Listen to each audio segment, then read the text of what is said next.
Dave Hooker Show. A presentation of Off the Hook Sports. Objective insight, expertise, top guests. Available on YouTube, Apple, Spotify, and the Off the Hook Sports app. Download now for free. Also available on offthehooksports.com. I compute and obey. Now to Dave Hooker. Ready.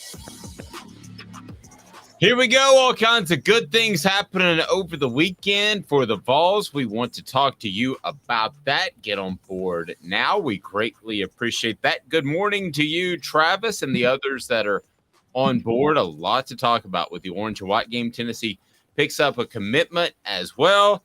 And so a lot going on. And Hendon Hooker's draft landing maybe coming a little bit more clear. I'm not sure. There's so much smoke screening that goes on in the NFL draft process. Good morning to you, Smoky Mountain Red. And good morning to you, Caleb Calhoun. How are you, sir?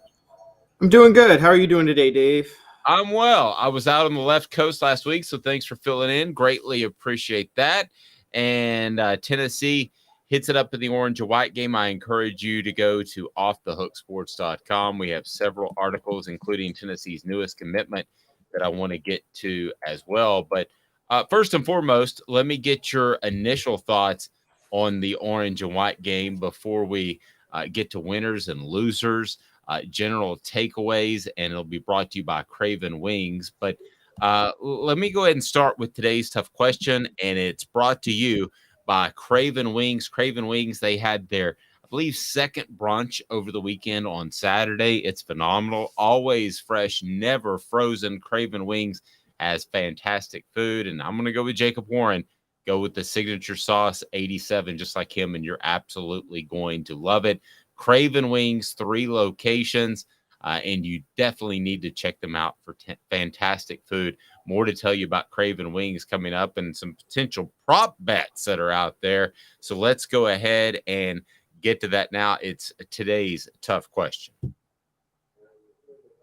Take a side. Take a stand. The Dave Hooker Show, a presentation of offthehooksports.com. And it is brought to you by Craven Wings. Let me ask you, as I did on our Twitter account, Caleb Calhoun, who won the spring game? Brought to you by Craven Wings. Who won the spring game in your mind? Thoughts? I think it's pretty clear who won the spring game, and he won it by default, and it's Joe Milton. And the reason Joe Milton won the spring game is we saw that even though the potential is there, Nico Iamaleava has some things he's got to work on. He missed on a few throws. His decision-making was questionable at times. His pocket presence was incredible. I think that's the one thing that you should be happy about with the future is Nico's pocket presence is really good for a freshman. But he still has some things he has to develop on, and it really showed who is ahead of who in that offense. So I think by default on that, Joe Milton is the winner because, let's be honest, Gaston Moore is not going to be starting in the fall. I don't care that he had the best game of the 3 quarterbacks. Agreed. And I think a lot of what I've said over the past few weeks needs to be taken into context. I've said all along that I think that Nico Iamaleava will make a real run at this job, but that could be the end of September. That could be after struggles that Joe Milton might have. So I'm not surprised at all that Nico didn't come out and light it up, throw for 380 yards and 12 of 14 passing. I don't think you have to remember spring games and spring practices are orchestrated. So even if I am right in that I think Nico is further along than a lot of people, including Dennis Stott of CBS Sports, give him credit for, you're not going to go out and show that and create a potential quarterback controversy in your one open practice, Caleb. I think we can agree on that. Right, exactly. Particularly when he held out all of the key weapons. I mean, the top 4 receivers that are going to be in the rotation in the fall, Brew McCoy, Ramel Keaton, Squirrel White, and Dante Thornton, none of them played in this game. Jabari Small and Jalen Wright and Dylan Sampson didn't play in this game at running back. And everybody was talking about Cam Seldon and Deshaun Bishop making noise at the running back position. Guys, they were making noise because the fact that they played means that they're not going to play a lot in the fall, because it was very clear Heupel was holding out his biggest weapons, his biggest skill weapons in this game. No doubt. And who can blame him last year after what happened to Cedric Tillman? Now, I know that was during the season. It wasn't the offseason, but who can blame somebody for being a little bit conservative? I wrote a column about how Dylan Sampson was the story of a spring camp, and I still believe that some people didn't quite get the gist of that. I'm not talking about the spring game. Listen, the spring game is you've been to Broadway, Caleb. A spring game is a dress rehearsal that you get to kind of peek behind the curtain for just a little bit. Are they going to show you anything significant now that they're broadcast nationwide? Absolutely not. So I wasn't basing Dylan Sampson off what happened in the spring game. I will still say that I think he is one of the superstars, if not the superstar of spring camp from people I talked to. But there's no reason to go out there and get him roughed up, especially against a bunch of guys too that are probably going to be third string defensive players and second string defensive players. There's no need to show everything. There's no need to show your hand at this point, Caleb, in the whole process, no matter what position we're talking about. Yeah, and I wouldn't even go as far, having been in the pit orchestra of all of my high school musicals. There you go. I would not even go as far as to say it's even a dress rehearsal. Because I would say it's like when you're still working back in the band room and just going through the motions and figuring things out. Because it's not even a dress rehearsal, because in a dress rehearsal you're in full pads and you're going as if you're going at the full show. They're not treating a spring game like it's a game at all. You're treating it as, particularly if you're Josh Heupel, where you're like, I don't want to show anything to the public. No, and it's to the point with Josh Heupel that it's almost laughable. And I don't mean this in a bad way. It's almost laughable how protective he is of anything. And I had somebody that was talking about, I think I mentioned this to you, talking about going to the high school football clinic. And he's like, there was nothing there. Josh Heupel's just not going to show you anything. That's how he's wired. I don't know if Nick Saban's like that. I don't know if other successful coaches are like that. I know that Steve Spurrier, everything was open. He didn't care if you saw everything. He felt like that he was going to one-up you on game day. Josh Heupel is a very protective coach, so he's going to hold people out. He's not going to show people much in the spring game, which is why all along I didn't think they should charge $5 for the spring game, Caleb. Yeah, but I did agree with you that they shouldn't have charged $5, but if you can get 60,000 when you're charging $5, that's the equivalent of like having 90,000 for the A-Day game, which happened when Nick Saban was first at Alabama, I guess 15 years ago. That was incredible that they were able to pull that off. I give them a lot of credit. I'm kind of with you. It's weird that he likes to be so cagey, to me, only because we've talked about it before. He reminds me of Steve Spurrier in the sense that he has a system that's easy to figure out. And it's more, there's nothing you're catching people off guard with in the system. It's just hard to defend. It's just really, really, really hard to defend. And it's not, I don't understand why Heupel feels the need to be so cagey about it. I feel like pro style offenses would need to be more cagey about these situations because they have a more open playbook. Well, I think that from people I talk to, Josh Heupel and the coaching staff think they're way ahead of the curve. So if they think they're way ahead of the curve, they don't want to show anything. And you want to ride that out for 2-3 years, however long you can ride it out. Rebecca said, I felt like I'm not about to show all my shiny new toys. You're exactly right. It was all about that. It was good to see them throwing the ball around, though. I think I really believe in Josh Heupel's ultimate fantasy of the spring game, that he might not even play starting quarterbacks, that they might just play for one series, or it could have been a lot worse. I heard some people complaining they didn't get to see some of the guys that they wanted to see in particular the receivers, and I heard a lot of that. But at the end of the day, I think if Tennessee wins 10 or 11 games this fall, nobody's really going to matter, right? Nobody's going to care. It's not going to matter. Yeah, I agree. It's what do you guys expect? It's a spring game. If you pay $5 to show up for that, that's on you. but I am old enough to remember when it was actually a spring game and they kind of kept score. And I'm old enough to remember the transfer in early 2000s where they kind of went to a scoring system, like an interception, you got 5 points or that sort of thing. So I do remember them trying to make it feel like a spring game. I remember Butch Jones doing the Peyton Manning against was it Alabama where he ducks to do the quarterback sneak and then he ends up rolling out and they would throw it and he threw it in the corner of the end zone for a touchdown and they had that drill. Do you remember that by chance? I remember I remember that they had specific drills during the spring game with Butch Jones. I don't remember exactly what they were. They were like it was like skills challenges. I remember. Yes. Yes. So I would kind of rather see that, to be real honest with you. I would. I mean, too. as opposed to a game, I felt like they were trying to force a square peg into a round hole on Saturday because they got a coach that doesn't want to show anything, yet they want to show their fans something. Yeah, no, that's very true. You're right. It's kind of it's a tricky situation to be in. But the thing that when you say you don't want to show it, when you say that Josh Heupel's ahead of the curve by 3 years, is he ahead of the curve in the sense that it's not that he has an offense that no one has seen. It's that he has an offense that no one's figured out how to stop.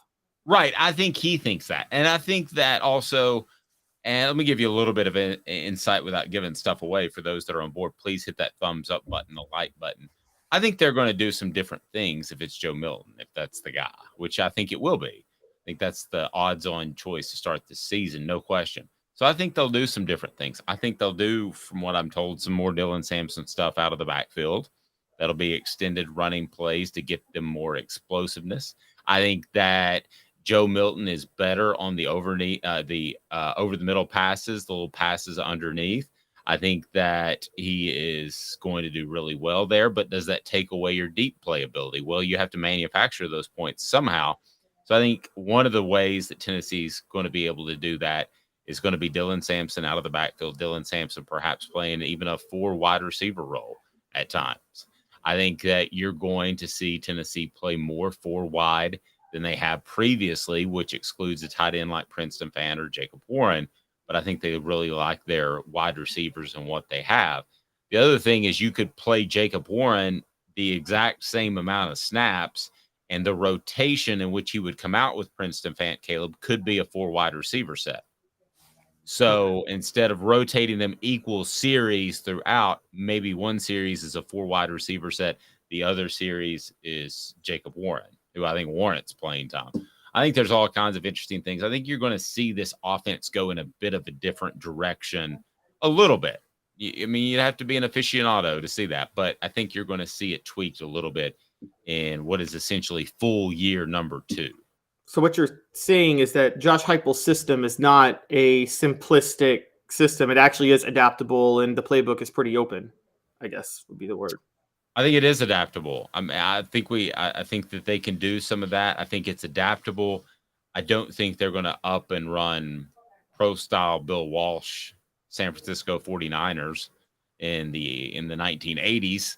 I don't think they're going to run I formation Jimmy Johnson in the early 90s. But, yeah, I think they can do some different things. Mr. Jones saying Heupel didn't want to put too much on tape at the spring game for teams like Clemson, our rivals, to have any game tape to study. I agree with that. I think it's more about opposition than it is about giving away anything new that Josh Heupel might have in his playbook. But I think it is very much about also showing that Joe Milton and Nico are competent quarterbacks, but not showing too much of what they could do.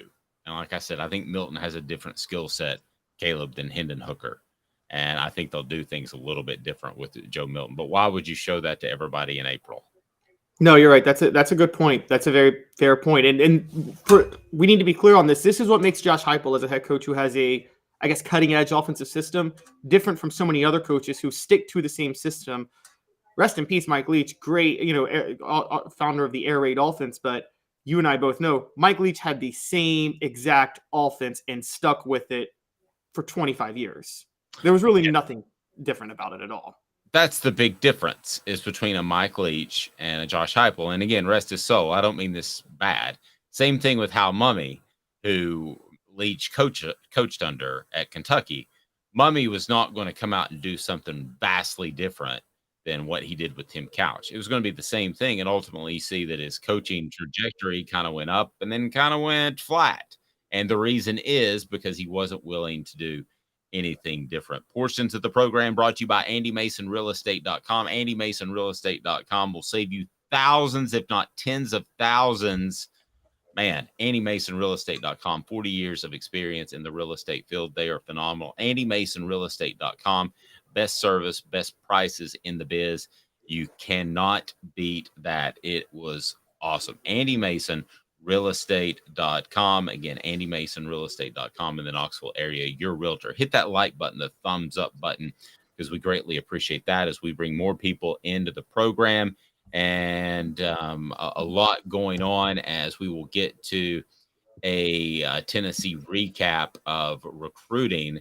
Caleb Giroux has been all on top of on offthehooksports.com. Tennessee does pick up a commitment, and he's pretty darn good. And then I'm gonna pick a little bit of a fight with a 247 writer that has Squirrel White as a top 10 rising star. I don't think he's top 10 rising star on his team for a couple of different reasons. But let's get to the final recap of spring practice, the biggest winners and losers of spring camp. I don't know that there's necessarily a loser, so to speak, other than maybe I'm nitpicking. I would say Brew McCoy. I think it was an opportunity for him to go out there and do more things.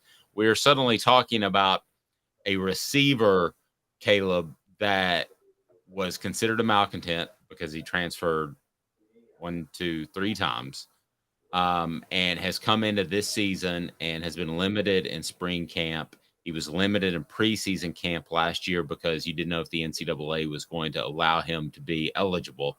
Suddenly you're talking about a guy who's missed an awful lot of practice time, Caleb. We don't know exactly how much he may have missed in regular spring camp, but I wonder if Brew McCoy is going to be up and ready to go as a number 1 wide receiver in the fall. He had better be, because Tennessee might get great contributions from the slot position as they have and over the past couple of years, and they could do so again.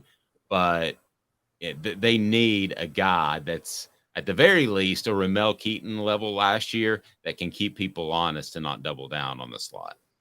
Yeah, I'm not as worried with Brew McCoy. I actually disagree to it. I think McCoy was held out because of what happened with Cedric Tillman last year. And I don't think there's much of a learning curve at playing wide out in Heupel's system. I think it's pretty easy to pick up. And so I think there's no reason. I think the most important thing for your receivers, your wide out specifically, is to keep them in shape.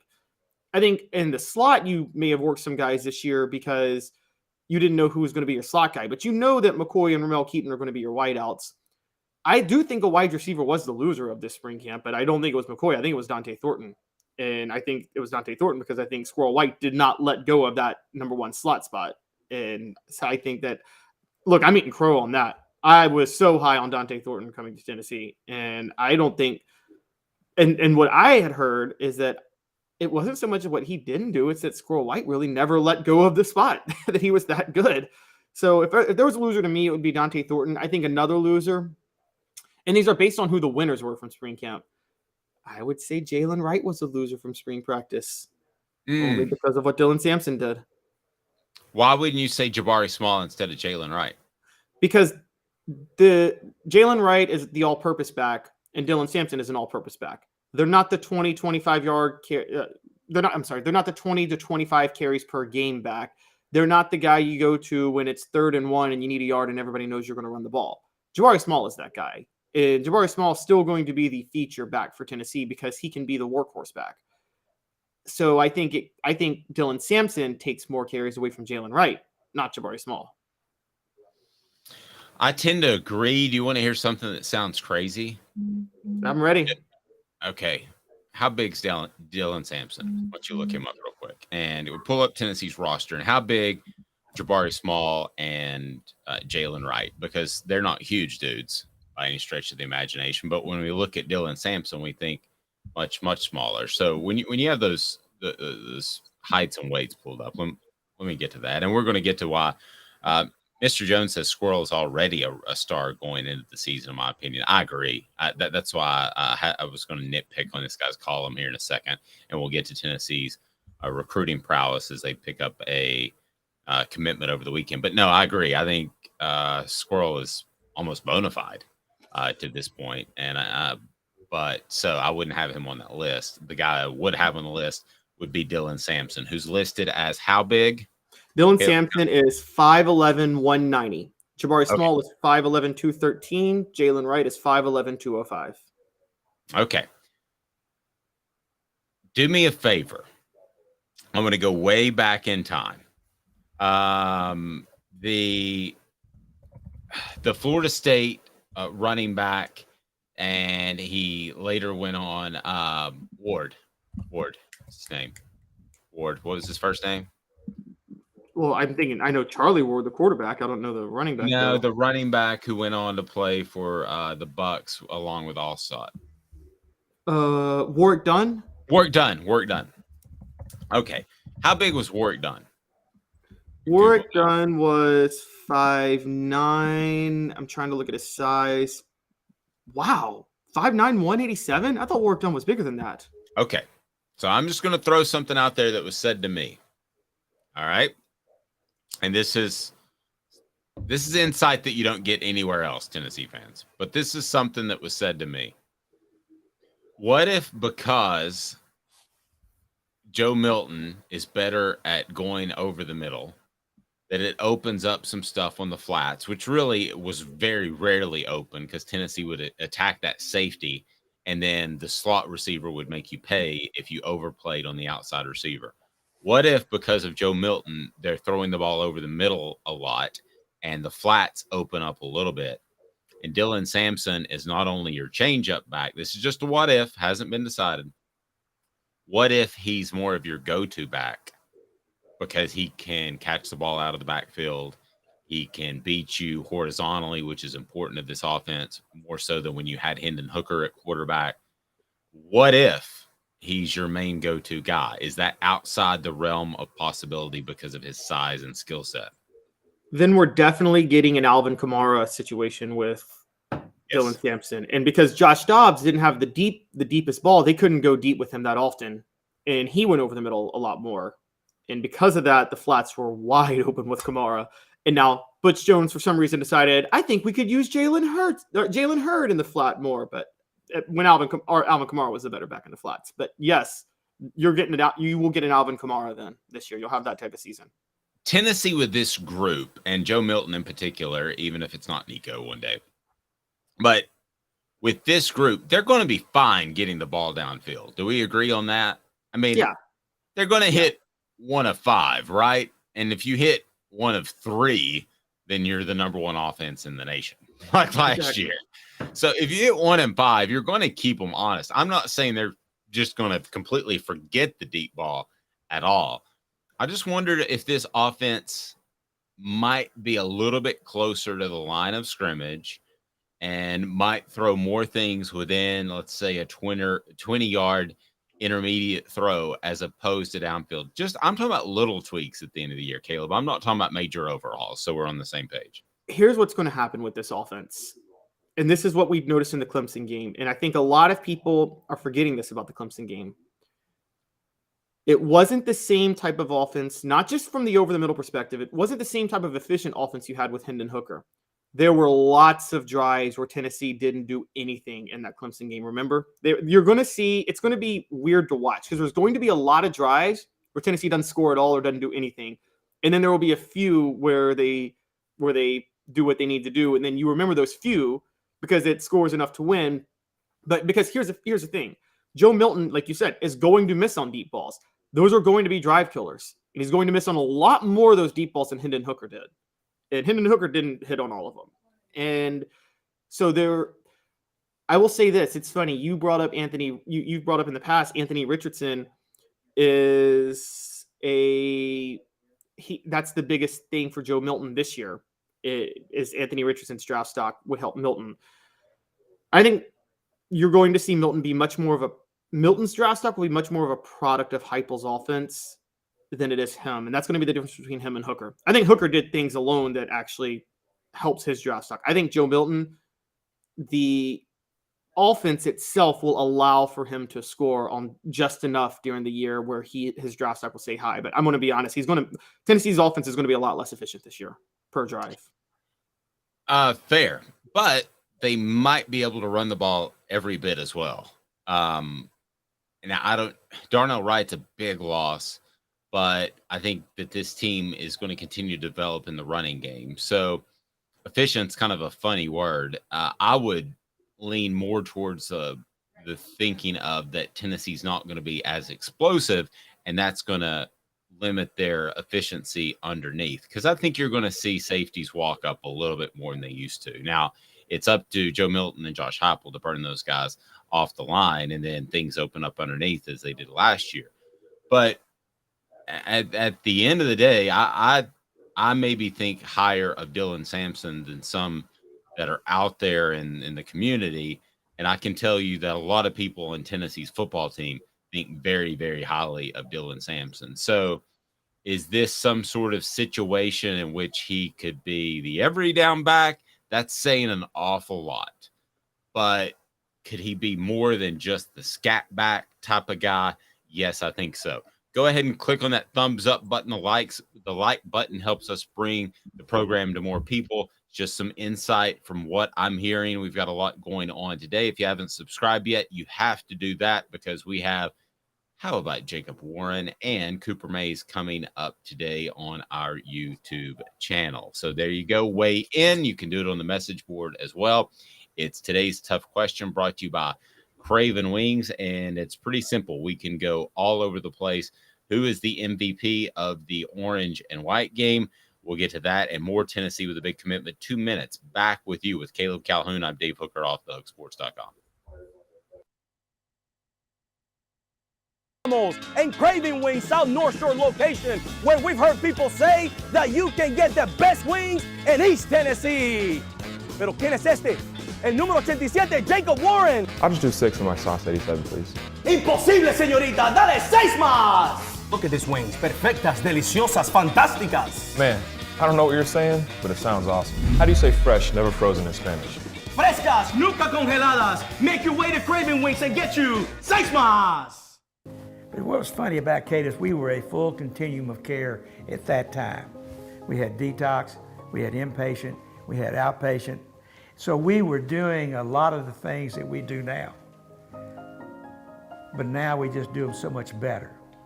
It's really a simple program, but we're complicated people. I am what I am, and now I got to do something about it. You can take your life back. Call Cadis today. Got cataracts? We can fix that. Never miss another moment. With a little help from Doctors Campbell, Cunningham, Taylor, and Hahn at cctis.com. Do you want to own the more that owns every job? Then get to Vassey Lawn and Garden in Cleveland and get you a Toro. I'm David Vassey, here to talk to you about Toro. With a Toro Zero Turn, you'll get more out of every minute and you'll reach the finish line faster. At Vassey's, we like to say, no matter if you're mowing 3 acres a week or 11 lawns a day, homeowners and business owners alike find confidence in equipment they can trust from top to bottom. Vassey Lawn and Garden, Highway 60 North in Cleveland. Man alive, it's worth the drive. Our family has been creating jewelry since 1986, each piece unique with a story all its own. I'm Rick Terry with Rick Terry Jewelry Designs. I'm a jeweler, and I want to be your jeweler. We're grateful that you chose us to be Knoxville's best jeweler. My family and staff look forward to serving you. So please come see us. Kingston Pike and Campbell Station Road in the heart of Farragut, and downtown on Gay Street, right next to the Tennessee Theater. A college football tradition like no other. Yes, sirree, boys and girls. Or a guy that just won't leave. Wow, that is sad. The Dave Hooker Show. YouTube, Apple, Spotify, and the free Off the Hook Sports app. A presentation of Off the Hook Sports. Back to Dave Hooker. All right, so meetings. And getting all kinds of crazy error messages. Caleb, can you still hear me?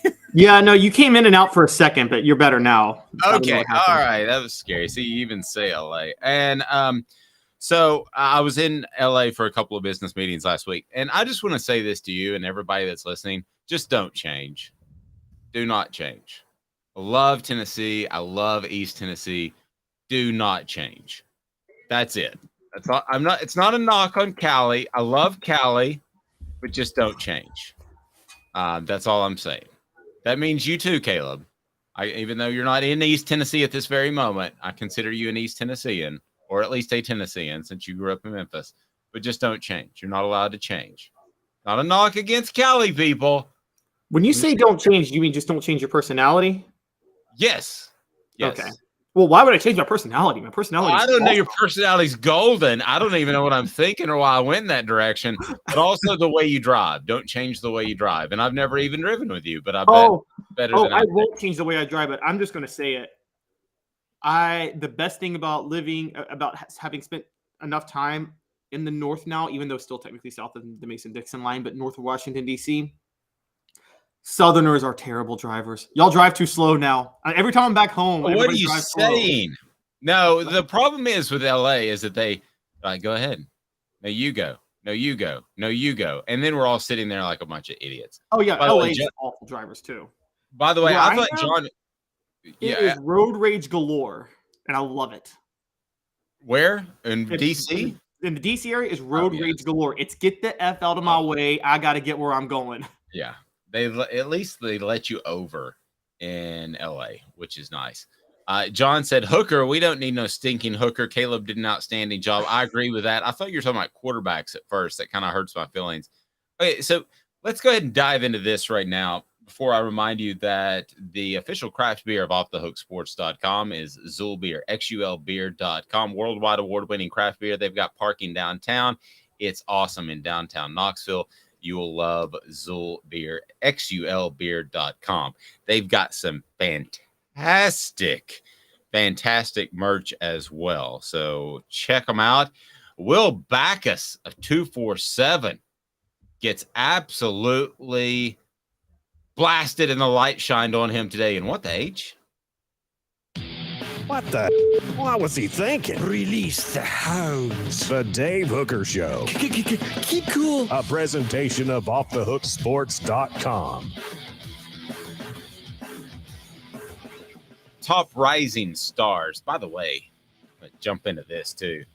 Georgia and Alabama are having some interesting quarterback issues. As you look at Tennessee and you think, oh, Nico might pass this Joe Milton guy, and Joe Milton isn't as good as Hooker and all this good stuff. And yeah, Tennessee is, other than having a returning starter, is in the best quarterback position of any school in the SEC. Let me just throw that out there real quick, and we'll discuss Georgia and Alabama. But other than having a returning starter, which it seems like nobody does, with Will Levis, Anthony Richardson, Hendon Hooker getting NFL talk, it seems like nobody has a returning quarterback, as Texas is trying to find one in Arch Manning, as Georgia's trying to find one, and a group of dudes as Alabama's trying to find one. Man, it seems like other than having a returning starter at the quarterback position, Tennessee's in as good a shape as anybody. So let me turn this to Will Backus of 247sports.com. He picks Squirrel White as an up-and-coming star. To me, Squirrel White is already pretty bona fide, really bona fide. And I think Dylan Sampson, if you want to pick an up-and-coming star, is a better example of that. But if you want to pick somebody that's played a lot from Tennessee's football team, the rising star, and listen, everybody on the message board is going to say, what happened to Dave? He hit his head in L.A. He went to one of those Snoop Dogg or Woody Harrelson dispensaries, and now he's lost his brain, which may or may not be the case. But, Caleb, I don't understand how you could have Squirrel White as a rising star when he's already done a lot. If you want to pick a rising star that you know something about, it's Joe Milton on this football team. This is why, and I'm not trying to rip Oh, you're laughing. I'm not trying to rip Will Backus, but here's what happens with some of these national media. They throw a name out there and people get excited. Let me go ahead and tell you what is a fact. A fact is Squirrel White is a dependable product. He is a guy that they know what they can get out of, and we'll see what happens with Dante Thornton. I know you like him a lot. I think they're both going to play. I don't think it's an indictment of Dante Thornton, like you kind of alluded to earlier. But Squirrel White is a known commodity, kids. I mean, they don't go into this season hoping that Squirrel White gives them something. The unknown commodity that could be a star is Dylan Sampson. And I feel like I'm harping on him a little bit today, but listen, if you want to pick somebody that's already played then off Tennessee's football team, it's Joe Milton, because he's held it down. And this is not coming from the stuff that you're reading online and from these press conferences that have absolutely no meaning. This is coming from people I talk to. Joe Milton has held down the job, Caleb, and I wasn't sure that he was going to do so to this point. And he might not do so in September, but he's held down the job. So why is he not your rising star? This is not Dave Hooker talking. Somebody kidnapped Dave Hooker. Somebody went to the Woody Harrelson, I think it's called the Giggly Lounge when I was out in LA. The Woody Harrelson Giggly Lounge. Who kidnapped you, took your hair, and made polyjuice potion to turn into you and come back to East Tennessee to do this radio show? And what is their ultimate goal? Because Dave and the Joe Milton hate of the past 2 months is now saying Joe Milton is the breakout star. Yeah. Well, I mean, if you're going to pick, here's my problem with Backus. And I love Backus, okay? I'm not ripping you, buddy. And we may have him on tomorrow. Here's my problem. If you're picking a guy that's already played, it's not Squirrel White. That's not your breakout star. Last year, technically, though. Yeah, but I mean, if Jalen Hyatt's not having the year of all years, Squirrel White plays more, right? But isn't that the point, though? Like, because Jalen Hyatt's gone, Squirrel White then could have the year of all years this year. Maybe that's what he's banking on. Now, I'm with you. I don't think he will, because the offense is different this year than it was last year. There's not going to be but if anybody, the deep ball threat is still going to come from the slot, and it's still going to be Squirrel White. But okay, so let's turn this into, is Squirrel White a known commodity? Yes, I believe he is. So we'll go ahead, and that will be the header of this video. Is Squirrel White a known commodity? And I'll let Caleb write it because he's better at the SEO stuff. But he's a known commodity. Mr. Jones says no one expected T. Martin to replace Manning and go to win the national championship game in '98. Maybe Joe can be the T. Martin to Hooker's Peyton Manning. See? So that's why you take Joe Milton in a list like this. T. Martin wasn't a breakout star in 1998, though. He managed the team as the defense won. I agree. And in the spring, he was incredibly frustrated. By the way, the Celebrate 98 series is going to start before the end of the month. We're excited about that. But T. Martin that spring was incredibly frustrated because they were holding him back. He was frustrated throughout the fall. They're not going to do that with Joe Milton. They can't. That's not the way this offense is built. There's not a great enough defense to lean on. There's not a great enough running game to lean on. So that's why if you want to pick a breakout star, make it Joe Milton, because that's the guy who could win the Heisman in September or October. The guy that wins the Heisman in September, October never actually wins it. But we always say, oh, that guy, that Ron Dane of Wisconsin, boy, he's got that thing locked up in September. I mean, I don't know. Tim Tebow won the Heisman when he was a freshman. He won the Heisman his sophomore year, but he won it when he was a freshman because of all the hype. Well, but I'm just saying with the the only thing that Joe Milton doesn't have going for him is the ultimate lead in, which a lot like players have that have won it before or that have been in the running before. That's all he's missing. He's a good story. He's an opportunity to step into an offense that's already clicking. Joe Milton should, if you want to talk about players that have played, it's not Squirrel White. I mean, they don't have a meeting, Caleb, saying, okay, Brew McCoy's a given. Ramel Keaton's a given. Man, hope you get something out of Squirrel White this year. They're not having that meeting.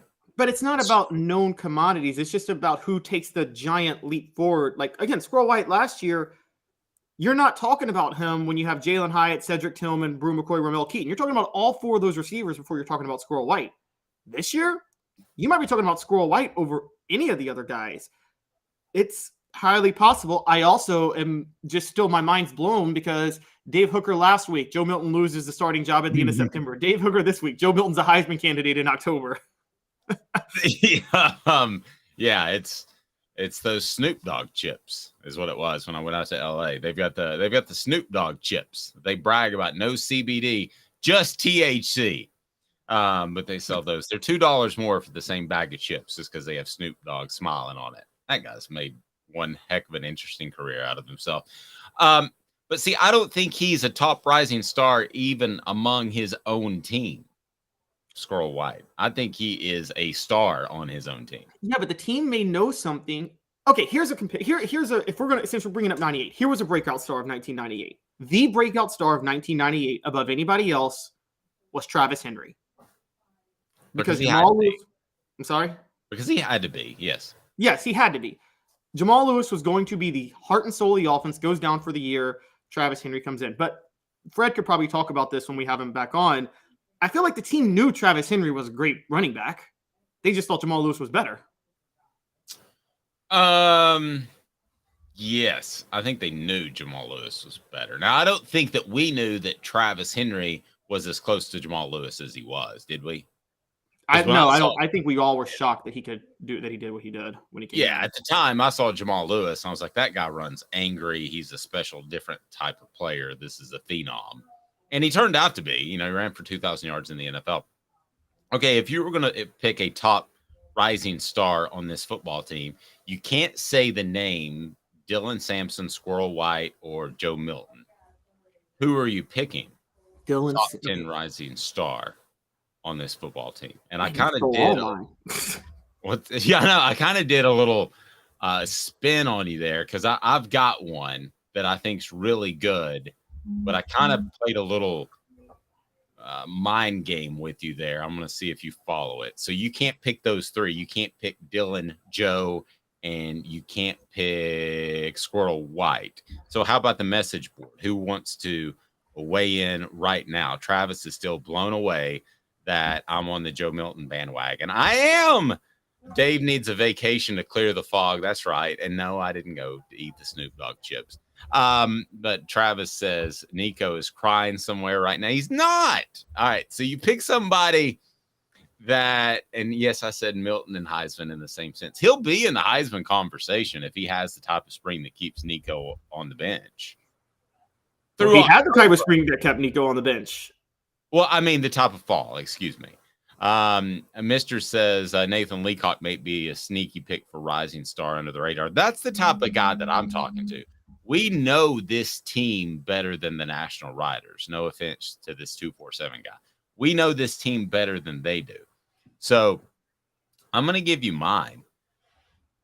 Keenan Pili is the guy who will be the breakout star this year that nobody is talking about right now as of April. Wait a minute. We just talked about Squirrel White not being a breakout star because he's a known commodity. Keenan Pili's a 3-year starter, not for Tennessee, but he has been a 3-year starter in college football. How are we going to call him a breakout star? Well, I think the average SEC fan knows Squirrel before they know Pili.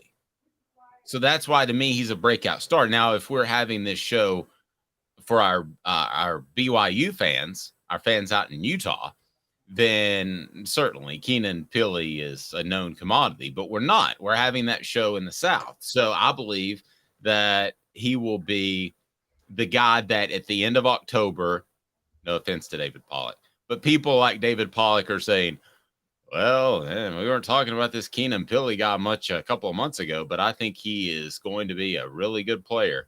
You're not going to say that about Squirrel White. You're going to say, thought he would live up to expectations in the offseason, and he has. Portions of the program brought to you by Campbell, Cunningham, Taylor, and Hahn. I'm going to give you one other opportunity to come up with a good one that hasn't been mentioned, Caleb, so the pressure's on you. Campbell, Cunningham, Taylor, and Hahn. Look at me. I have no contacts. I have no glasses, and I can tell you that being around the water, that was really awesome in LA last week, not to have to worry about contacts and glasses. Campbell, Cunningham, Taylor, and Hahn, they're local, and they will handle all of your vision needs, whether it's the regular eye appointment checkup with their vision centers, or you need LASIK like I got, or you can also have the cataract surgery. It is fantastic. Mr. Jones goes with Tyler Barron. Travis says that Peely and Beasley going to be thunder and lightning. That's part of my other point. I think Peely, is the guy that is in the middle that you don't have to worry about. You know he's always there, so it frees up Beasley. So I think when we're having this conversation in 4 months from now, Caleb, we're talking about the impact that Peely has had on a football team that is going to be more far-reaching than a Squirrel White or even a Dylan Sampson, my guy, can have this season. I think Peely can have a wide-ranging effect on this defense. So I am on the defensive side. You were so disgusted by the Peely pick because he's been a 3-year starter. I can tell it really bugs you. I don't know if I like that or I don't like that. I want Caleb to be happy, but it's kind of fun to poke the bear every once in a while too. Well, I am with you on the defensive side, but I'm somebody else. And I'm going in the range that Mr. Jones is, but somebody different, because Tyler Barron is not a breakout star. He's a known commodity. I think the other starter this year will be Roman Harrison. Again, not a breakout star. He had 7 tackles for a loss last year. That's a known commodity. Mike Eckler said he was the best new edge rusher in spring camp. However, there's usually 3 edge rushers that rotate in and out. And the third is my breakout star, and that will be James Pierce. Ooh, good job, man. James Pierce. Did I pierce you with that one? We took it too far. You went one too far. I think that's a very solid one. I like that one a lot. Mr. Wait, Jones, where's the rim shot? Mr. Jones said Tyler Barron. See, to me, Tyler Barron is another one of those proven stars. Yeah, he's proven. Tyler Barron to me is not a rising. Maybe he's a rising star. Caleb's thinking you're still jet lagged, Dave. Well, I am. Boy, yesterday was brutal. When you have to leave at your hotel at 4 a.m. Yeah, I'm probably still struggling a little bit. There was a lot of sleep yesterday. Okay, so I'm going to go with Keenan and Pilly, and you're going with James Pierce. Okay, I like that. Shandavion Bradley is another one, Mr. Jones. Now, see, that's a good one. That's one coming out of left field. The guys that the national people aren't aware of. Another good one, J. Mac Volunteer. Great job, buddy. Arian Carter. Oh, Arian Carter's a great one. We both dropped the ball on him. Yes, that's a great one. I've heard a lot of good things about him in the spring. And who sang the song Mr. Jones? What band was that? Does anybody remember? Mr. Jones, the guy had the big dreadlocks. And because I've got a new Counting Crows. Yes, the Counting Crows. Yeah, that's terrible. David Hobbs said, Mr. Jones says David Hobbs. That would be a great example. We're all on edge rushers to a certain degree. Yeah, is he ready as a true freshman? So Mr. Jones says Counting Crows. Okay, so let me ask you this question because I've been wanting to do this. You have to punch them or punch it. Okay, so you either have to punch the band or punch the ticket that you're going, but you have to pay for the ticket. So I'm guessing the Counting Crows would be around $200 or $300 or so. So you either have to sit through a concert, spend your $200 or $300 and watch the concert, or you can punch them right in the face, and you have to pay. Me too. It's not close. For the record, yeah, these concert tickets are going to get more and more out of whack because this Ticketmaster Live Nation merger that happened in 2010, it needs to be broken up. That was a blatant antitrust violation. Can we start that though as punch them or punch it? So you have to punch them and face the repercussions, legal repercussions, or you punch the ticket, but you have to buy the ticket. Let's do this. Let's do it for coaches and offenses and players. Would you rather pay to see the offense live or just punch the coach who runs the offense right in the face? There's something to that. I like it, but I'm going to have to go Counting Crows, punch them. Punch them or punch it. So you either punch them or punch the ticket, face the legal repercussions, or you can punch the ticket, but you have to buy it. There you go. Travis says Hank Jr. at Thompson Bowling Arena was just $89. Amen to that, brother. Well, I mean, that's probably cheaper than the average age of a Hank Jr. fan. Sorry. That number's lower than the age of a Hank Hank Jr. fan. Sr., not Hank Sr., but you go the Hank Jr. route. I still think it's lower than the age of a Hank Jr. See, my generation and younger, the millennials and the Gen Zers, actually would prefer Hank Sr. because there's this new hipster thing on, like in the older artist. So, yeah. I will go with Hank Jr. I will go with Hank Jr., but Travis, I will say that I went to see him in Atlanta one time. He didn't play a single former hit. Played all of his new stuff, and I didn't know any of it, and it was awful. That's what Lil Wayne does in concert. Yeah. All right. So punch him or punch it. All right. So who else? Now we're leaving off a couple of guys, and Deshaun Bishop and Cameron Selden. No, total waste. They're not going to play this year. Yeah, I tend to agree with that. Yeah, I thought there was something to them trying out at running back. No, they were just this was just to keep the other running backs fresh and not play them that much. That's all that was.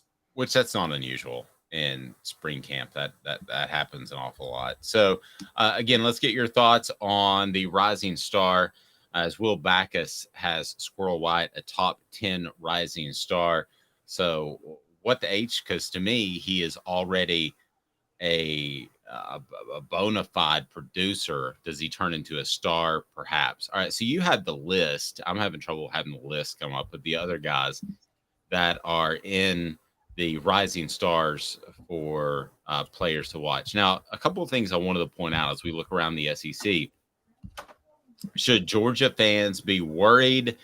Yes. I mean, I don't think Carson Beck has grabbed onto that job based off Kirby Smart's comments, and he could be playing it close to the vest. And should Alabama fans be worried? Well, I don't know if I'm trying to connect the dots and reaching a little bit, but I know Paul Feinbaum has said don't be surprised if Alabama looks in the transfer portal for a quarterback. That's clearly not where you want to be. So all of Tennessee's rivals are desperate, by the way, because Florida is a total disaster right now too. Florida's a disaster. Let's go ahead and dive into that. Florida's a disaster. Kentucky is going to be a disaster, as I think the Blue Falcon, Mel Kiper, and the Dynamite, who is, I can't remember his name, who is the other recruiting, the NFL draft guy they have. Todd McShay. Yeah, they're going at it over the weekend. I heard some of that while I was on the plane. And so the Will Levis debate can go on, but I think we would all agree that Will Levis and Kentucky would be better if he were back another year. At least Kentucky. I don't agree. You don't think he'd be better to even come back? Kentucky would be better, wouldn't they? I think Kentucky runs it. They are a defensive-oriented team, and Mark Stoops has been creative enough to put guys in at quarterback and just run with his defense. I think Will Levis, putting the offense. Last year, he actually chose to build the offense for the first time ever around his quarterback, or build the team around his quarterback, and I think it was to disastrous results because Will Levis is not that good. I'm going to say that straight up. Will Levis is not that good. He threw in a receiver at quarterback a couple of years ago and got 10 wins. Lynn Bowden, I think was his name. I think Kentucky is actually going to be better defensively this year, and that's what Mark Stoops prefers. Okay, so let's dive into this for a moment. The rising stars that will potentially be there. I want to address the quarterbacks as well, and I want to address what quarterback situation is the most dire of Tennessee's upcoming opponents in 2024 or 2023 and their rivals. But first, let's look at this rising stars. If you can pull that up, players to watch entering the 2023 season. And I'll give you my thoughts on a thumbs up, thumbs down over whether or not I think they are a rising star. Now, I like I did with Tennessee's players, I'm going to be fair to all of you all. And please hit the like button, the thumbs up button. We greatly appreciate that. And if you haven't subscribed, do so, because the Celebrate 98 series will be off and running before the end of the month. And we're super excited about that. So let's start with the players that, if you can, Caleb, that are rising stars. I'm going to give you my thumbs up or thumbs down. All right. First of all, how do you want me to do this? Because he listed 23. Do you want me to just go to the top 10? Let's go to the top 10 or so, or through Squirrel. Where is Squirrel on this list? Squirrel's at number 7. Okay, Squirrel should not be on this list because, in my opinion, he is already a proven commodity. So I'm kind of being the wet blanket on this. Sorry about that. back us. All right, I'll count down from 10 then. But David says, "Welcome back, Dave. Thank you. I appreciate it. The left coast is something to behold." All right, go ahead. All right, so number 10, defensive lineman Johnny Newton for Illinois is considered a breakout star, but he was also considered an All-American across many services in 2022. So it's a big thumbs down. Let's move on. Okay. Mikael Williams, Georgia. Mikael Williams, what do you think? Rising star? Yes, because Nolan Smith is gone, and Nolan Smith already had a season-ending injury. But I think Mikael Williams is now firmly entrenched into this, so I could see Mikael Williams be in this defense. Yeah, rising star. I think he's a star. And you almost feel like you have to pick a Georgia defender as a rising star each and every year, right? Yeah, you do. Okay. All right. What do we got? Who's number 3 on this list? Again, I'm counting down from 10 to 1. Sorry. Sorry. Go ahead. But this one again, this throws me off. He's saying Kelvin Banks of Texas. Kelvin Banks was Big 12 Offensive Freshman of the Year. He's an offensive lineman. How do you be a rising star if you were Offensive Freshman of the Year? I don't know. You're the one who likes this list. So what else we got? I didn't say I like this list. I just defended Squirrel. You did. You said, I love this list. We got to do this. I did not. I love the list as much as I love Derek Dooley.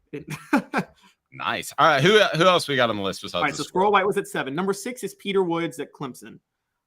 And he's a true freshman. So that's kind of just taking a shot in the dark. Okay. Again, I don't understand why Squirrel White's on this list. He's already played. Okay. So true freshman. All right. Who else we got? Okay. Another edge rusher, Deshaun McCullough, an edge rusher for Oklahoma. And look, Brent Venables is a defensive coordinator, but Oklahoma had a horrible pass rush last year. So I think any edge rusher would be an upgrade over what they had last year. Yeah. If somebody gets 10 tackles for a loss, they're going to be considered a rising star. What else we got? All right, so number 4, Dallas Turner, the edge for Alabama. With Will Anderson gone, I think that's an obvious rising star. Agreed. I would have that as a rising star. Number 3, Mason Smith, defensive lineman for LSU. He was freshman All-SEC in 2021 and then tore his ACL last year. That's a rising star to me because you're coming off an injury, so I can roll with that one. I agree, and LSU is my breakout team. Don't even get me started. I'm very, very, very high on them. And the more we're talking this sidebar, the more we're talking about the issues with other SEC teams, the higher I am on LSU. Man, because they actually have. Sorry? Man, you do have some sort of weird fascination with LSU. Wind chimes give me the chills, Dave. Just allowed me as a harp. All right, who else is a rising star? Nicholas Singleton, running back at Penn State. And again, 1,000-yard rusher last year. How's that a rising star? I don't know. This is your beloved list. And number 1, here's the big one. This is going to be the one that we could probably talk about the most, but Kyle McCord, the quarterback at Ohio State. I'm not going to pretend to know. I mean, I know about Alabama and Georgia in that they don't have an entrenched guy who's just going to naturally step in, probably back. I don't know who it's going to be at Alabama. If he is the naturally entrenched starter, then I'll say rising star. But I don't know that. I'm not going to pretend to know that Ohio State is the rising star that is just waiting for a quarterback to step in with C.J. Stroud gone. So if he's done his research, I'll give him that. Who else we got? That was it. That was the top 10. All right. That was the top 10 right there. Then in there. I mean, that was not apropos. You have no idea, Caleb, where this show's going now without the pressures of day-to-day spring practice and football season pressing down upon us. We're going to take shots at a bunch of SEC schools, including Tennessee, and have fans come and hate on us. That's what we're going to do. Well, yeah, but we're going to have all kinds of interesting sound effects, including the hut, hut, hut. You remember from Tecmo Bowl, or is that before your time? Oh, gosh. I know. I know Tecmo Bowl. Yes. That's the one where Bo Jackson was unstoppable, right? Yes. And he had hut, hut, hut, and he'd say it real fast. Remember? Mm-hmm. So we gotta work that in there. All right. So rising star on Tennessee's football team. If we're taking out Dylan Sampson and we're taking out Squirrel White, I mean, I think it is Dylan Sampson, but if we went another direction, You would go James Pierce. I would go Keenan Pilley. So Tennessee picks up a big. Yeah, I'm still laughing at Keenan Pilley. I'm just giving you hell for that forever. Why is that a bad one? Rising star. Starter like last 2 years, and somehow is going to be a rising star. In the SEC, that is a different sort of thing. David says I'm on top of my sound effects game. Thank you. You know, Kevin Durant got traded to Phoenix this year. He could be a rising newcomer for Phoenix. He could be. Portions of the program brought to you by Craft Treats. Use the promo code Off the Hook. The promo code Off the Hook and get 20% off. CraftTreats.com. They have the chill pills that have the CBD within the chill pills that will help with your pets' digestive issues, anxiety issues, also arthritis. Helps with my pet a ton. Go to CraftTreats.com and use the promo code chill. Use the promo code Off the Hook for the chill pills. You get 20% off. Any other product, 20% off as well. The promo code Off the Hook. Again, Off the Hook. Go to crafttreats.com. Tennessee's newest commitment and why it is so significant. It's a big one. And the Vols suddenly are pounding on the top 5 classes in the upcoming recruiting cycle. That's strong as well. Remind you that you can always vote in our today's tough question, brought to you by Craven Wings. Never frozen, always fresh, absolutely fantastic. And if you want to get on board there, be sure and do so. Who is the standout of the spring game? You can do so on Twitter or the message board right here. 2 minutes and talk some Tennessee Cruton after this with Caleb Calhoun. I'm Dave Hooker. I know you like the heat. You got to try my signature sauce 87. Dude, you know I love you and I love to try your wing sauce. But when it comes to wings, I need them really hot. I hit 105 on the radar gun. I need to be pretty spicy. Yeah, I know that, man. Look, if sauce 87 isn't enough for you, I guess you can try the Holy Moses or the Grim Reaper. Now we're talking. Take it from these Farragut admirals. When you're craving wings, it's got to be Craven Wings. Visit them online at cravenwings.com. With all that sun, sand, and salt water, the beach is a very relaxing place. Unless you wear contacts. Ow! Open your eyes to the best the beach has to offer with LASIK vision correction from Campbell Cunningham Laser Center. Hi, Mike Davis here with City Heating and Air, reminding you to always dare to compare. Our team provides quality local heating and air service, installation, and maintenance across East Tennessee. We use only the best equipment like American Standard heating and air conditioning for your residential, new construction, or commercial needs. Honesty, dependability, and customer satisfaction have been the cornerstones of our business since 1961. City Heat and Air. Dare to compare.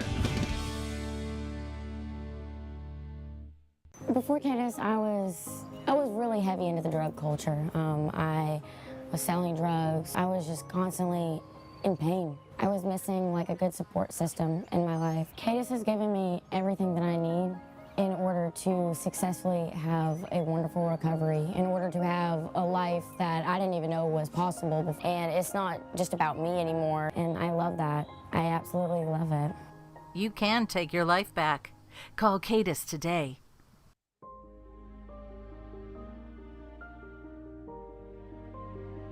Our family has been creating one-of-a-kind pieces of jewelry in West Knoxville since 1986. Each piece is a combination of unique processes that bring your idea to life. Every day in our shop, a truly special item with a story all its own is being manufactured in our facility, bringing the history and family sentiment into a whole new generation of life. We're grateful that you chose us to be Knoxville's best jeweler, a title that we value and respect. Because to me, being a jeweler and owning a jewelry store are not the same thing. I'm Rick Terry. I'm a jeweler, and we want to be your jeweler. Kingston Pike and Campbell Station Road in the heart of Farragut, and downtown on Gay Street right next to the Tennessee Theater. Who's this guy? Hello, wizard. The Dave Hooker Show, Who? a presentation of Off the Hook Sports, What? YouTube, Apple, Spotify, and the free Off the Hook Sports app. Back to Dave Hooker. Mr. Jones says Nico be the rising star this year. Amen, brother. Put Nico in there. So Yeah. Milton's going to be a Heisman candidate, and Nico's going to be a rising star. All right, is Tennessee go? Oh, you know what? Showing dual quarterbacks. What is the? I feel like Dave has some inside information here. Is Josh Heupel bringing back the single wing, where you don't know who the ball is going to snap to? That would be awesome. David says many people start for 2+ years and are not stars. Also, a star in any other league doesn't equal a star in the SEC. Thank you, David, for having my back. Travis agrees. Keenan Pili is your breakout star for the 2023 season. You're going with some James Pierce cat. Okay, whatever. Is that the first time that Caleb Calhoun has gotten visibly frustrated with me? I don't get frustrated. I just get a kick out of things. I tend to agree. Yeah, I mean, James Pierce is a good one. I like your James Pierce one. See, I like to frustrate my fear is I like to frustrate other people with my takes. So, but I try not to ruin the relationship that you and Fred White have or you and Ron Slay have, because I just like frustrating them for fun. So, well, and they tend to take it well. So, by the way, Fred will join us later this week. I will tell you. So tell us again why your breakout star is James Pierce Jr. I just think that Tennessee is going to have a 3-man rotation at edge rusher with Byron Young gone. And Roman Harrison would have been it because Mike Eckler said he was the best edge rusher in spring camp opposite Tyler Barron. But I can't really call him a breakout star. He had 7 tackles for a loss last year. So I think James Pierce is going to step into the role Roman Harrison had last year. So that's a breakout star. I'm going to say this. The thing that could undermine your take, Joshua Josephs. You're right. I should have said James Pierce or Joshua Josephs. It's one of those two guys, but James Pierce got a little more action in the spring game. But now that I say that out loud, maybe that does mean Joshua Josephs, because if you saw action in the spring game, it probably means you're not the one who's going to see action in the fall, the way Heupel's been going with this. Yeah, I think he makes it a little bit more difficult on your prediction. Because I think he has a better understanding right now than Pierce, and maybe a little bit more physically gifted. But Pierce is the type of guy that during the 2023 season or the 2024 season, the light switch is going to flip, and he's going to turn from a good player to a really good player. And now the message board is saying you're waffling a lot. Caleb Calhoun's Waffling brought to you by City Heating and Air Conditioning, cityheatandair.com. Integrity matters. City Heating and Air Conditioning. Man, you may need a new HVAC unit when the temperatures get warm, but you may not. You may just need a part. Well, with a company like City Heating and Air Conditioning, it's been in town for over 50 years. You know you're going to get the best integrity. Integrity matters. City Heating and Air Conditioning, cityheatandair.com. So they bring you Caleb's Waffling today. Okay. Travis is just mad that I took a shot at Hank Williams Jr. and his fan base. And I just said they're old. You know, you get into the Kid Rock's fan base and start a conversation on Bud Light, which we are not going to do. God, I'm so sick of this conversation on Bud Light. Waffle House, a new sponsor. That's right. We bring Waffle House into the program where Caleb's takes are scattered, smothered, and covered with God knows what. My takes have a lot of flavor, guys. His takes are chunked, diced, and covered. You know what? The reason people get confused is because, by the way, rising star of 2023, Off the Hook Sports guys. Let's just say it, the rising YouTube channel star of 2023 is. Amen to that. And what people don't understand is I don't double down on things with new information. If new information proves me wrong, I'm willing to accept it. Now, it rarely happens because I'm usually right. No, but I will give you that. You are right about, and you and I have a very similar outlook on that. Like I was told Nico was holding his own midway through camp, and that's when I maybe backed off just a little bit. Some of the things that I've said. But if I'd have been told Nico's starring, that would have been completely separate. 4 downs, and it's brought to you by Bassey Lawn and Garden. We talked some Hendon Hooker, who continues to make waves over the weekend, even though he's not playing the football. It's 4 downs now, brought to you by Bassey Lawn and Garden. 4 downs. 4 questions. 4 answers. The Dave Hooker Show. 4 Downs. A presentation of offthehooksports.com. Vassy Lawn and Garden, Man Alive, it's worth the drive. They've got the industrial mowers. They have the commercial mowers, residential as well in Cleveland. Easy to get to from Knoxville, Nashville, or Chattanooga. Vassy Lawn and Garden, Man Alive. It is worth the drive. You will love it. So I'm going to blow 4 downs kind of out of the water, if you don't mind. And we're going to go extra downs. What are Hendon Hooker's best landing spots? So this is purely from Hendon Hooker's standpoint, not from a content standpoint, not from a team standpoint, but where do you feel like he would best land and best make the biggest impact? Let's start with the team that I think everybody wants him and our listening audience to go to, and that's the Tennessee Titans. Would you give that a thumbs up, thumbs down on essentially what is first down? Caleb Calhoun, would that be a good landing spot?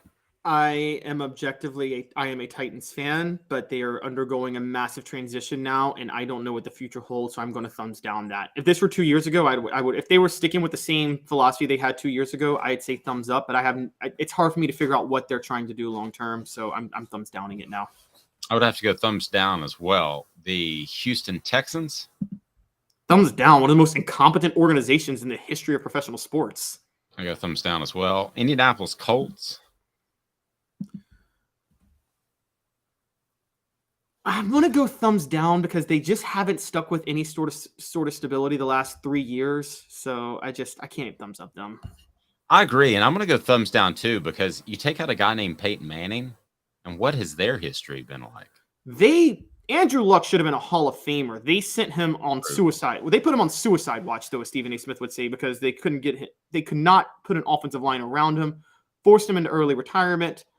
What we really found out was Peyton Manning was masking a lot of flaws on that offensive line for years. Well, I think he was masking a lot of flaws in that organization. Oh, I agree. I don't even think look, I've said this, and people, hot take, ready. I would not put Reggie Wayne and Marvin Harrison in the Hall of Fame, even though they're going, because I think they were complete products of Peyton. They would have been average guys if it wasn't for Peyton throwing them the ball. I think they got really lucky drafting Peyton, and I think they almost drafted Ryan Leaf. I think it's that bad of an organization, but they got really lucky with Peyton, and he saved them. The Carolina, so I'm going to go thumbs down. That would be a bad fit. Carolina Panthers, thumbs up, thumbs down. Thumbs down. They're starting over, so they're going to try to find a QB that they start immediately. And I don't think Hooker is a guy that can start immediately. I think he needs to sit for a year. I would think they would have the mindset to sit him. But if you're right. With Frank Reich, maybe, but has the game passed Frank Reich by? Well, and Frank Reich typically likes big quarterbacks. Yeah. And, Hooker's in the 6'2", 6'3" range. Excuse me, but he's not in the 6'5" range. So let me throw a couple of others at you. This was on the list, but the New York Jets, who are supposed to land Aaron Rodgers, I think that would actually be a good fit, Caleb, because he would be able to sit behind Aaron Rodgers. But on the flip side, is Aaron Rodgers going to help you at all, or is he just going to try to get his 2 years up? I'm a major thumbs up on this. Who cares if Aaron Rodgers is going to try to help you? The Jets can help you. I mean, Brett Favre didn't help Aaron Rodgers at all, and the Packers helped him. So I don't think the starting quarterback has to help you. You have to help yourself, and you can learn from the starting quarterback, and the Jets can help him. No, I think the Jets is a great situation for Hendon Hooker to go to. Okay, so fourth down is the final 4 choices: Falcons, Bucks, Commanders, Raiders. Which would Hendon Hooker be the best fit in? I'd say the Falcons, because I think Arthur Smith in that style of coaching. He's still in Atlanta. He's still the head coach in Atlanta, right? Is who? I'm sorry. I'm sorry. I believe he's still Atlanta's head coach. Yes, I think that system works well for Hendon Hooker. So I actually think Falcons would be the best. You never want to play for Washington if you're a quarterback. You can't watch it. It's impossible to handle. It's impossible to handle the amount of adoration you get if you have a little bit of success in Washington. It's impossible to keep it a level head. Ask RG3. Yeah, I don't know that any of these that we mentioned just leap off the page and excite me. other than the Titans, which I think would be a good fit if they took the right direction, which you referred to. Josh McDaniels, who you have at the Raiders, if Hendon Hooker landed at the Raiders, I think that would be a good thing for him. I don't think he's a guy who's going to get into trouble that a lot of me included at 22 years old, probably would have gotten in trouble if I lived in Las Vegas as my first job. But I don't think Hendon Hooker is going to have that issue being older and being a really balanced young man. And I don't think he's going to have issues there. So I think actually I would take out of that group the Raiders because of the coaching you could potentially get there. And Josh McDaniels, who, for those that don't know, was a longtime coach of the Patriots and was there for a lot of their success. And they have made the signal that they are ready to make the move away from Derek Carr as he's now gone. So there's a clean break there, too, as a backdrop. Out of that group, if you had to pick one, who would you pick, Caleb? Because I'd go the Raiders. I wouldn't go to the Raiders, and I'll tell you why. Josh McDaniels, in the Patriots system, you know this, there's a lot of receiver option routes that are more intermediate passing game, and that's Hooker's weakness. I mean, there's not going to be a lot of vertical shots you take in that. That's very true. And I think you need – so I'd still go Atlanta. The team we left out, I mean, because we talked about it, I mean, Seattle's his best team. Seattle is where you want to go if you're Hendon Hooker. No, I totally agree. But Seattle was not on this list of the latest one I pulled up. But I think and Seattle picks later in the first round. So they would either have to trade up or Hooker would have to be in that end of the first round. I hate to say this because this sounds awful, and I like Hendon Hooker, and I hope I'm wrong. But I feel like he is the ultimate smokescreen of this draft. I feel like he is being used as, hey, might creep up into the first 10 picks. Hey, might creep up into the first 5 picks to try to get somebody to move up. I feel like he is the ultimate smokescreen of this draft and will end up going into the first round, early second, despite all the optimism about going higher. Oh, I agree. I think that was because it came nothing. It came out of nowhere, if you remember, that you had Mel Kiper and everybody saying, we don't believe in Hendon Hooker. We have all these issues. And that was right after the combine.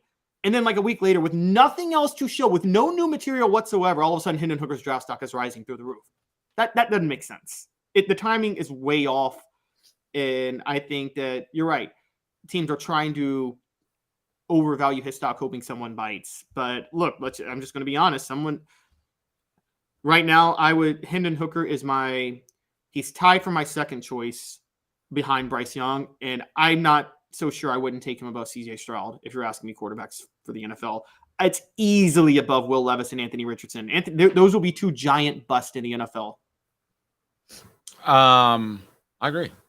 I've no debate amongst any of that, and I think that Hooker there's not a safe pick on the board, and that includes Bryce Young because of his size. But I think Hendon Hooker is one of the safest picks because you're hoping that Anthony Richardson turns from a workout star to a player. You're hoping that Will Levis isn't as cocky as he'd come across. So Will Levis has no intangibles, and he's not that good. Yeah, and I think that, honestly, if you looked at this group and you looked at them with an objective eye, I think the safest pick is actually, as crazy as it sounds, Hendon Hooker, other than Bryce Young. To me, Bryce Young has a question mark of his size, but he's just such a playmaker. I think it's him and kind of everybody else. However, that being said, I think Hendon Hooker has very few questions about his ability, which doesn't happen a lot for a guy who could float to the beginning of the second round. So Tennessee, if you haven't checked it out yet, go to offthehooksports.com. They pick up a commitment, a 3-star safety, Idris Farouk. Your thoughts on him and how I'm pronouncing his name? Would you judge that as good, bad, not so great? Dave, what are you doing? I think you did it as good as you could. I think this is still, Josh Heupel is going all in on defensive backs until he can shore up what happened last year. That's so very clear. He's already got Shamar Arno committed for 2025, cornerback. This is a big deal because Tennessee's losing Jalen McCullough after this year. So I think this is again, throwing things at the wall, see what sticks with defensive back. That's what Josh Heupel's doing. When you were off last week, Dave, I brought a little bit of a history lesson. What Josh Heupel's doing with defensive backs is what FDR did during the Great Depression, which is the New Deal. What a lot of people don't know is most of the New Deal programs was FDR throwing stuff at the wall to see what would work. He didn't actually know what was going to work or not work during that time period. And Social Security was just thrown at the wall, like, let's try this. and so that's basically what Josh Heupel is doing at defensive back. He's throwing stuff at the wall, see who he can find. Nope, I would agree with that. Let me tell you a little bit more about Farouk, a 3-star safety who committed to Tennessee over Arkansas, Colorado, Ole Miss, Wisconsin, and Penn State. He visited over the weekend, and he ranks as the number 561 player nationally, number 47 safety, and the number 17 player from Maryland, attends St. Francis Academy in Baltimore.